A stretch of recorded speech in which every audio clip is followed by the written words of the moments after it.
নমস্কার, আমি চৈতালি। আমার নতুন একটি ভিডিওতে আপনাদের স্বাগত জানাই। ঈশান ব্রাশ করছে টিভি দেখতে দেখতে। আজ আমাদের ছোটো মামার বাড়িতে যাওয়ার আছে। ওরা উল্টোডাঙাতে থাকে। সকাল থেকে যে কতবার ফোন করেছে মামা আর মামি তা বলার নেই, কিন্তু সকাল থেকে এত বৃষ্টি পড়ছে যে আমরা যেতেই পারছি না। এই যে আমরা সবাই নিচে নেমে গেছি, কিন্তু বৃষ্টি ছাড়ার যে নাম নেই। এই দেখুন কত বৃষ্টি পড়ছে। সবাই বলে যে কাছে যদি আত্মীয় বাড়ি হয় তাহলে কিন্তু খুব ঝামেলা সৃষ্টি হয়, অশান্তি হয়, কিন্তু আমার ক্ষেত্রে তার উল্টোটা হয়েছে। মামা মামি কাছে থাকায় আমি প্রায়ই ওদের বাড়ি চলে যাই, কি ওরা আমার বাড়িতে চলে আসে। যাই ভালো মন্দ হয় ওরাও দিয়ে যায়, আমিও পৌঁছে দিই। আবার ওদের বাড়িতে গিয়েও মামা মামি খাওয়ায়, আবার কখনো আমিও ওদের ঘরে গিয়ে নিয়ে রান্না করে দিয়ে আসি। খুবই একটা ভালো সম্পর্ক তৈরি হয়েছে আমাদের। মামারা কাছে থাকায় আমার তো বেশ সুবিধেই হয়েছে। এই যে ভাই ফোন ঘাঁটছে, ঈশানের বাবা এসেই শুয়ে পড়েছে, আর এই যে হচ্ছে আমার মামাতো বোন মৌ। ঈশানের সঙ্গে ওর খুব ভালো বন্ডিং। এসেই দেখুন কি সুন্দর ড্রয়িং করছে। এই যে বাবা খেতে বসে গেছে। মা বাবার আশায় ভালোই হলো, মামারও মায়ের সঙ্গে দেখা হয়ে গেল। মামা সিঙ্গাড়া এনেছে। ভাই বলছে, দিদি তুমি আগে খাও, আমরা পরে খাবো। দেখুন কত ভালোবাসে ওরা আমাকে। ছোটো মামা পুলিশ, তাই কাজের সূত্রে বেশিরভাগ টাইমেই বাইরে থাকে, কিন্তু মামাদের বাড়িতে গেলে মামি আপ্যায়ন করতে ভুললে না। 4-5 রকমের তরকারি, সবজি, মাছ মাংস দিয়ে খাওয়াবেই। বলবে এতদিন পর এসছিস, না খাওয়ালে হয়? ভাগ্নি, জামাই, নাতি এসেছে তার সঙ্গে।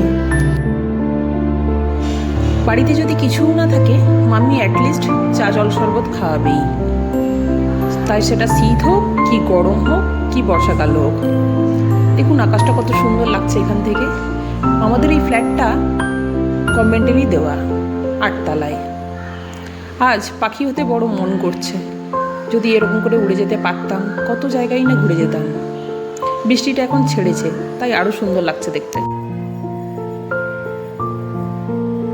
আমার এই মামাতো ভাইটি বলল যে দিদি তুমি এতদিন পর এসছো, তোমার জন্য আমি স্পেশাল চা বানাচ্ছি। দেখুন ছেলের কাণ্ড, চা বানাচ্ছে। ও অনেক রকম স্ন্যাক্স বানাতে পারে। এই কিছুদিন আগেই মনে হচ্ছিল কত ছোট ছিল এই ছেলেটা, আর আজ এত বড় হয়ে গেছে যে দিদির জন্য ভালো মন্দ বানাচ্ছে। এই সেদিন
এই পর্যন্তই। দেখা হচ্ছে পরের একটি ভিডিওতে। ভালো থাকবেন, সুস্থ থাকবেন।